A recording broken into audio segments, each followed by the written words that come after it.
PP chairman Balawal Bhutto Zardari चयो आहे त बरसात मुतासिरनि लाइ वफ़ाक़ तरफ़ां ₹1 बि नाहे मिलियो। असांखे को स्पेशल पैकेज न पर पंहिंजो हक़ घुरिजे। वफ़ाक़ खे हक़ ॾियणो पवंदो, न त इस्लामाबाद जो रस्तो ॼाणूं था।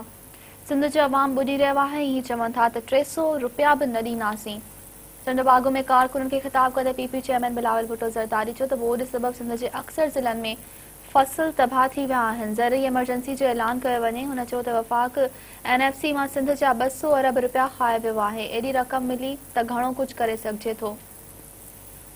बलावल भुट्टो ज़रदारी चयो त बदीन में थियल तबाही सॼे मुल्क खे ॾेखारणु चाहियूं था। बदीन वारा बि एतिरा ई पाकिस्तानी आहिनि जेतिरा इस्लामाबाद वारा आहिनि। केसि ताईं सिंध जी अवाम सां माटेली माउ वारो सलूक कयो वेंदो।